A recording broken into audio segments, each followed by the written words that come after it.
everyone, Michael here with Hello Cupcake Its Me, and this is just a random update. So, in my Wednesday video, I had talked about uh, a time period where I rescued a young kid, and some of you said that you wanted to hear about that story, and so it's not one that I usually talk about too much, but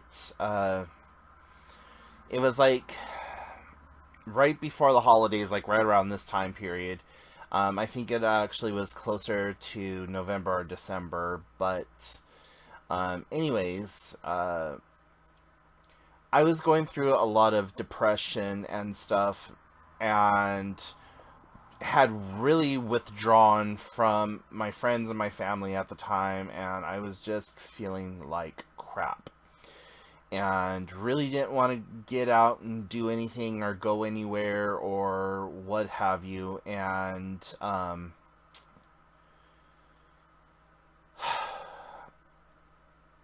I just happened to open up Facebook on my phone, and I saw that there was a local boy missing, and the family and the friends of the family were posting all over Facebook about, the kid is missing, and we don't know like how long he had been gone, but we're thinking that he'd been gone for like 2-3 hours. And I was like, oh, that's a shame, what have you, and tried to let it go. But there was a nagging voice inside of me, and it was just like, just get your ass up and go look. If nothing else, you've gotten out of the house and you took a nice drive. I'm like, fine, whatever. And I've learned to listen to my intuition, but, it was that inner voice at the time, like, I don't want to do this or whatever, but it just kept nagging me. Just get up and go. Just get up and go. So I was like, cool, whatever. Grabbed a flashlight, got my car. I was just like, okay, universe, I'm listening to you. I'm doing whatever. Let's go. So I get in my car, and normally I listen to the radio or whatever, but I wasn't listening to the radio or anything, and I just got in the car and I drove. And I know the area pretty well, where they were doing the search party and stuff, and so, I thought, let's just go. And as I'm driving along, it's a dark, narrow, one lane in, one way out type of a street, and something just told me, go down to the beach. And I'm like, okay. So I pull off and I go down to the beach. Now, mind you, this is nowhere near where the kid lives and where the search party was taking place. But I go down there and I get out of the car, or I pull the car up and I get out of the car, and I'm just like, okay, now what? I'm here. And I start calling the kid's name out. I'm like, whatever. So I'm calling the kid. I'm like, hey, are you out here? Your family's worried about you. We're looking for you, whatever. And I'm quiet for a few moments, and then I hear this little voice, like, I'm over here. I'm cold, and I can't move. I was like, hello? And like, I'm over here. I'm over here. And this is the distance from where I'm at to where the kid is about a football field, and like a football field or a football field and a half. And so I was like, just stay there. I'm going to come to you. I can't get to you where I'm at right now. So I get in the car and I drive back up this hill and get back on the main road, and I'm driving and I stop, and I'm I'm yelling out for the kid, like trying to figure out if I've gone too far, if I'm not far up enough. And I hear him crystal clear as day, just right there. I'm down here, I'm scared, I'm stuck, I cannot move. And I was like, oh shit. Okay, I'm like, okay, dude, you're okay. I'm here. I'm gonna call the cop, or I'm gonna call 911. You know, don't worry, I'm here. And I'm like, okay, please hurry. I'm cold and I'm wet. And so, right as I pull out my phone to call 911, a search and rescue truck comes up on me. And I'm flagging them down. I turn on my cell phone. I'm waving it. I'm like, stop, stop, stop, stop. And, you know, it's kind of in a bad area because it comes around a curve like this. And so I'm like right there, and people usually fly up and down that road. And so I got them stopped, and they're all like, "What's going on? Is everything okay?" I'm like, "That little boy that everyone's looking for, he's right down this embankment." And they're all like, "Wait, what?" And I'm like, "Yeah, he's right there." And they get out, and they're like, "Hey," and they call out the kid's name or whatever. And he's like, "Yeah, I'm here, I'm here." And they get on, and they're like, "Dispatch, we found him. He's over here, blah, blah." And, like, it seemed like within a minute or two, all of the first responders in the area were right there. They had the roads blocked off, and,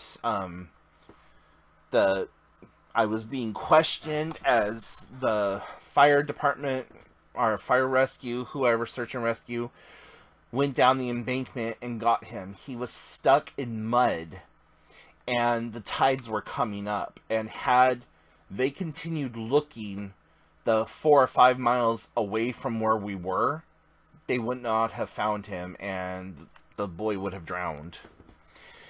And, like, I just remember I had, like, this really bad migraine because my adrenaline was pumping, and I'm getting questioned by this cop, and I'm getting questioned by this person, I'm getting questioned by that person, and I'm having to write a statement, and I'm having to do this, that, and the other thing, and the whole time my car shut off but with the lights on, and my battery goes dead. And so in the midst of all of this chaos happening, and the kid being rescued, I'm like, I'm sorry to ask this, but I need to get a jump start from someone. Like, my battery ran down, and I don't have enough ampage to, like, turn it over. And so they, I think it was the fire department gave me a jump start.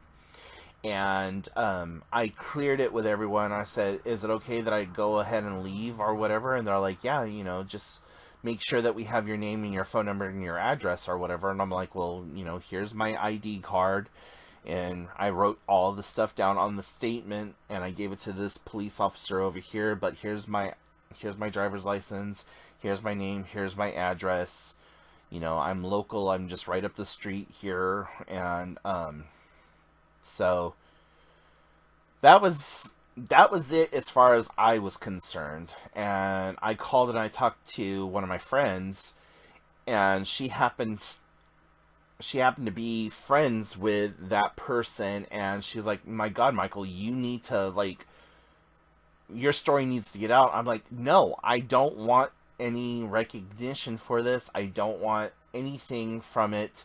I'm just glad that I was able to find the kid and everything was safe and sound," or what have you. And she's the one that actually contacted the news media and everything else, and, like, made the story happen. And I didn't even want to do the news cap.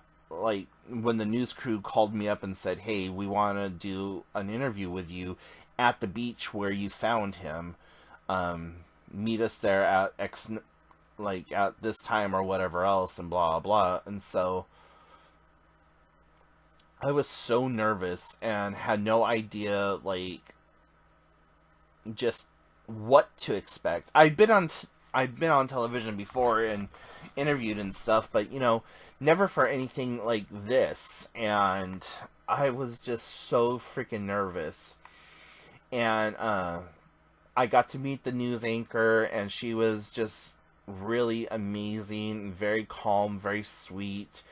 They told me how, like, they set me up and they positioned me in the car, and the cameraman just said, don't even pay attention to me, just continue making eye contact with her and do what, they kind of scripted me on what to do and how to, like, position myself and whatever else.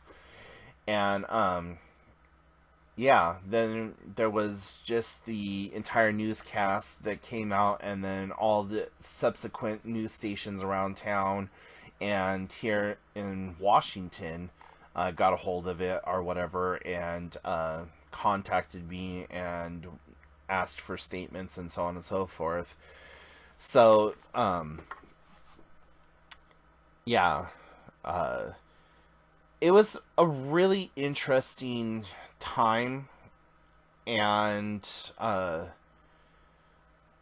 some of the negativity that came out during that time period too, like, the internet trolls are all like, oh yeah, he probably kidnapped him and put him there and all this other stuff, and it's like,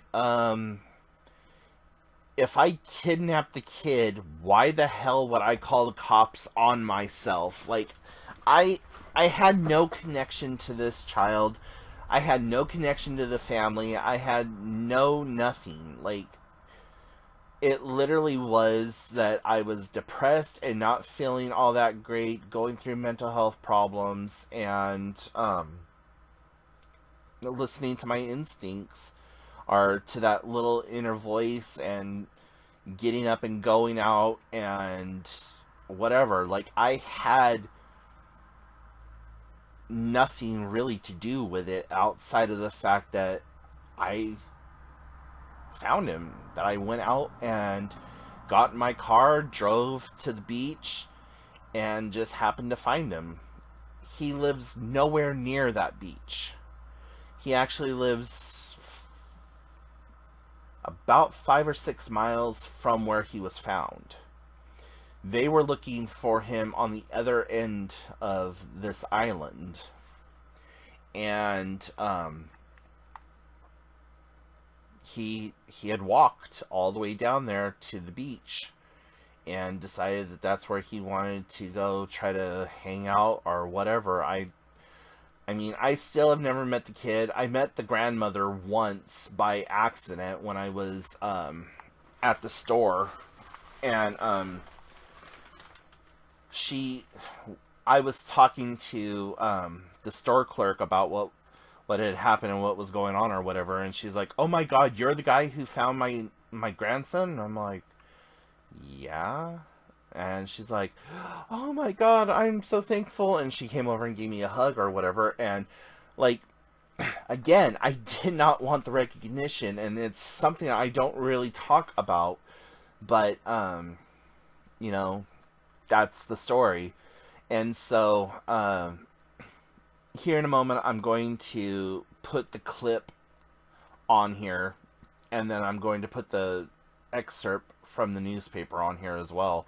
I couldn't download the video from the news source, so it's a little shaky and a little grainy or whatever, because I'm recording it with my cell phone at the time.